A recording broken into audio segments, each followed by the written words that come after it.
On BBC Radio 2. So our co-host today is a lifelong early jazz and blues fan. He first became known as one half of the Fry and Laurie double act, then as the lovable buffoon Bertie Wooster, and is now the highest paid blah blah blah blah blah blah. Blah, blah, yeah, blah. I bet you've heard that far too many times. Mr. Blah, probably enough. Yes, yeah, okay, probably well, enough. we shan't repeat that then. Monday sees the release of Hugh Laurie's brilliant new album, Let Them Talk. Well, let us talk right now. Hugh, welcome to the programme. Thanks for being here. Thank you for having me. How long have you been back in Blighty? It seems like forever. Oh, I mean, nice. it is lovely actually, because in about half an hour, it feels like I've been here 10 years. It's so lovely, like putting on an old pair of shoes. But I've been back a couple of weeks, and it's lovely to be here. And how long do we have you for before those US people get you back again? Actually, I don't go back there for quite a while, but I am going in the interim to Papua. I can't even say Papua New Guinea. Thank you for that. Papua New Guinea. Yes. For a few weeks to make a film in Papua New Guinea. Listen to you. I know. It's annoying, isn't it? What kind of film is this now? Give somebody else a chance, for heaven's sake. It's a film. It's a film based on a very lovely novel called Mr. Pip, and I'm very excited about it. But I know it does sound rather sort of intrepid and jet-setty and annoying. I annoy myself a lot of the time. And you're off to Paris, aren't you, soon, as well, in between? We are going to Paris, and we're going to play a show for those Frenchies, yeah. So you're going to throw a gig. You've played at the Cheltenham Jazz Festival last week. We're going to hear a bit of that in a moment or two. You'll be back on filming TV in America pretty soon. Now, we're talking about Cheryl Cole this morning. She's just signed this deal with the Fox Network. I presume it's for the Fox Network, for the X Factor, Simon Cowell's huge, big new show out there. And she says she doesn't like to be away from home. Now, was I right in presuming that when you sign a contract for American television, it's 5 years minimum there, and it's their call? It is completely there. It's actually 6 years, and it's only 6 years because that's the maximum it can be under California law. If they had their way, they'd say 30 years. Really? But you sign for 6 years, but you do that. It's like it's like saying 6 years if you win the lottery, because it's about as unlikely as that you're going to have a show that will survive. Right. So I went there expecting it was going to take 2 weeks, and and I actually didn't really properly unpack for about a year, because I thought, well, we're just going to be cancelled any moment, right. And I don't need to buy any more socks. This'll do. And then after about a year, I bought a kettle. Right. That was my first step. That was my first sort of anchoring step. And now 7 years have gone by, and I can't believe it. I can't believe it. Hang on a minute, so 7 years, that would suggest you into the second 6-year contract. Oh, you're just... Come on now. You're on it. You got another 5 years? No. I extended for 2 years, so I'm signed up for another two to the end of an 8th year. Oh, you re-upped? I re-upped. You've got all the... My goodness me. You've got all the lingo. So listen, let's get back to music. Okay, so the Cheltenham Jazz Festival. Big deal, huge, prestigious event. Were you nervous? Huge. Absolutely terrified. And in fact, I had actually persuaded myself, I don't know, maybe I banged my head against the wall, but I forgot that it was going to be on the radio, and I arrived and there was this big lorry with BBC, with Radio 2 on the side, and I thought, hello, what's that doing there? They just parked it live. There, obviously. Yeah, live. With live. Live was its number plate, I think. And it all came crashing in on me that I was going to be playing to the people. So how did you cope with the nerves? How do you cope with the nerves? Tips, please. Whiskey. Lots of whiskey. It's actually become part of the... Come on. No, really. I actually... The first day that we started recording, I went in there as a sort of an offering to the gods. I went in with a very fine single malt whiskey to sort of bond with the other... With the dudes. Yeah. The cats. And I actually with the cats, exactly, and I expected them all to say no, because I thought, they'll all be recovering alcoholics, they're all going to turn me down. But no, we actually... Yes, please. Yes, please. We sucked on the bottle, and a lovely, friendly amber glow suffused the room. Which is still sort of evident now, I think. It is. You've not been on it this morning, have you? Well, it's... Have you been to bed, it's a little bit of a pick-me-up. All right, great. Well, it's good to enjoy this chapter of your life with you. Let's play You Don't Know My Mind. This is the live version of your new single from the Cheltenham Jazz Festival.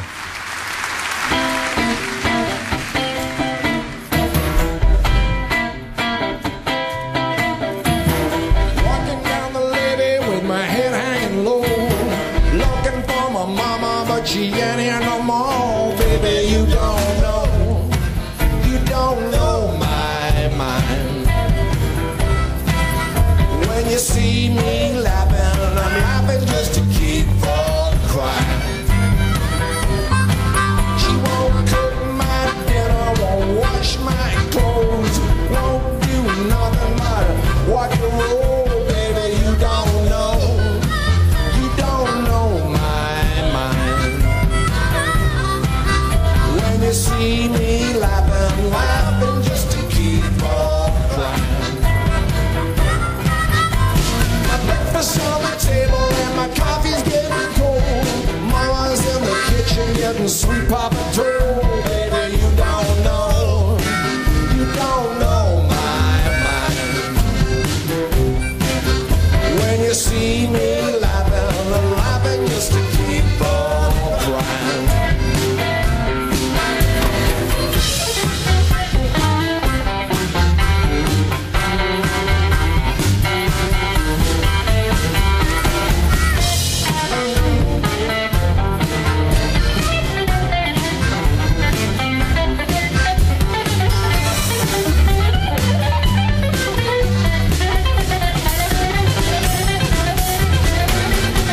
Sometimes I think my baby's too good to die.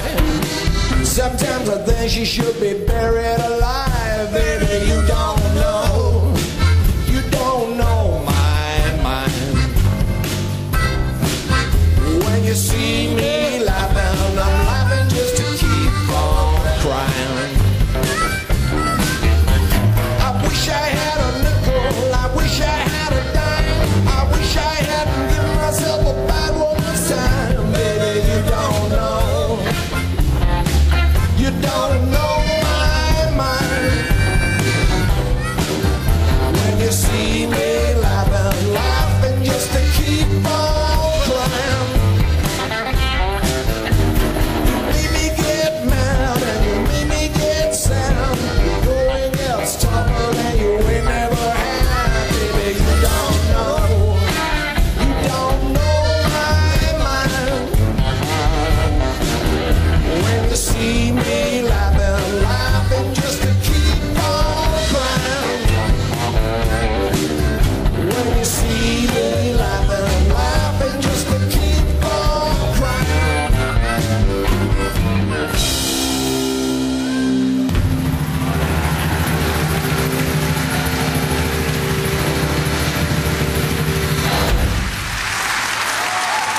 Hilarious scenes here at Radio 2 as Hugh Laurie sticks his fingers in his ears for the whole of that track. Hugh, tell us what's going on there, weirdo. I was writhing.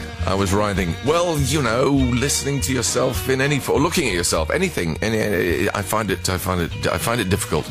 But this is the anomaly that is Hugh Laurie, because you really don't like fame and you don't like watching and listening to what you do, yet you continue to do it and do it so well. What's going on? What's going on? Because that's genuine. Because a lot of actors claim to suffer from that, but they don't really. There's one in particular that's always saying, "Oh, I hate my job. I hate." No, you don't. You love your job. And you think you look great. And by the way, you do look great. But you do. I mean, you do sense this reluctance from yourself. It does make my teeth hurt. Seeing myself or hearing myself. I don't know why that is. I suppose. I mean, usually, if a bit of time goes by, yes, I can sometimes look at things that I did 5 years ago and think, "Oh, that's all right. Actually, I'm all right with that." But anything that happened less than 5 years ago. So 5 years is your limit. When did you decide upon 5 years? It's a sort of radioactive half-life of what I do, I suppose. Yeah. Okay, Hugh Laurie, Let Them Talk. That was from the Cheltenham Jazz Festival. That went out live on the radio, and there was applause after it. Was there? Yeah, lots of applause. You didn't just edit that on. No. Well, that's very... No. In fact, we had to turn it down. Did you really? It was so tumultuous. Yeah. You met Maurice Stewart? I have indeed. It's a great honour to be... 2,000 years ago. 2,000 years ago. That's right. Give or take. Yeah, no, that's absolutely right. Lots of us here have Hugh Laurie stories. Johnny Saunders, you happen to be Johnny's hero. Non-sporting hero. Most of Johnny's heroes are sporting or commentating. Yeah. I've got a sporting hero as well, because you did row in the boat race. Hang on a minute, I'm building you up here. Right, okay. For heaven's sake. Okay. So your sporting heroes would be... Oh, the sporting heroes would be Ian Botham. Yes, of course. Well, most of the 1983 Brighton and Hove Albion team who played in the FA Cup final, Graham Right, Mosley, let's Tony move Grealish, on now. Jimmy Case. But tell us of your love, your adore for Mr. Hugh Laurie. Well, I mean, you know, all-round brilliant person. But you once saw me on a hang on a minute. So it's Hugh's claim. It's Hugh's claim to Johnny's fame. Well, I'm just wondering whether he remembers it. I'm sure you don't. Johnny, that's an issue start. I once saw you. Well, I have never seen you live. I've obviously watched you in loads of things on the Okay, television. let's go with this. Let's go with this. Go on, Johnny. Yeah. Okay, so do you remember the Edinburgh Fringe of 1997? You did go up for a few days to Yes. watch Yes. some shows. You got Yes. press ganged into going to watch what was then called the Durham Review. Yes. Oh yes, Yes. and it was an awful show. No. Oh, yeah, no, it was pretty Was it? bad. Yeah, No, and we all came up to you afterwards and said, "Did you enjoy the show?" And you said it had its moments. I did not. No. 1997. I think you'll find I was in Papua New Guinea. Oh right, no. 96. Did I really say what a? No, you did. You were very encouraging. Please say you've never been to the Edinburgh Fringe No, ever. I've never been to the Edinburgh Perfect. Fringe. Yeah, no, some other Perrier winner in Yes, 80. I did. No, that's true. That's true. Yeah. That sounds rather sort of. That sounds. Was I being generous? You were and being supportive? very nice. Generous of spirit, absolutely. yeah. You couldn't have been nicer. It was considering the production. It was a terrible show. Yeah, it's the best. In fact, terrible. they've used it as the review on the posters. Had its moments. Come and see some of those moments. Yeah. I've got my own Hugh Laurie moment. I once stood next to you, the delicatessen counter in Sainsbury's in Camden, and I was getting some chorizos, and I don't know what you were getting because I didn't listen. I wanted you to have your little private have my delicatessen moment. That would be true, wouldn't it? Delicatessen moment. You had your motorcycle helmet under your arm. Yes, I think that was the day that I came out of that Sainsbury's in Camden. Yeah. Got on the motorcycle, rode away without taking off the padlock. In front of a fairly crowded bus queue, who I provided an entertaining moment for that because then I had to sort of had to pretend as if yes I do that deliberately. Yeah. It's actually good for the bike to do that. But it gives it, it's. Well, I missed that, but I just saw you buying your hummus. Yeah. I think it was Said hummus. you wouldn't say that. Was it a trials bike? No, it was a Suzuki GS850. All right, well, as it goes. As far as the morning shopping was concerned, that had its moments as well, that little sojourn. Helen, our producer here, she has her Hugh Laurie moment because she went to watch you when she was 14 years old and stood outside and asked for your autograph, and you duly gave it to her. Did I? Yeah. That's really unlikely. Oh, I've just Really? been... She's just said in my earphones, gasping. Him or you? Oh, the play! The play was called Gasping! Sorry, do you recall this now? I recall the play. Yes, I'm sorry if you. But your hair was different. yeah. So And she was 22 years younger. Right. All right. Okay. Now, we haven't got time for headlines as of now. Moira wins. What? Oh, please. No, we've got to do them. it's We've got not. to do them. But we'll play some more Hugh Laurie music and we'll do them after the news headlines. Is that okay? Way down upon the Swanee River, far, far away. That's where my heart is turning ever. That's where the old folks stay.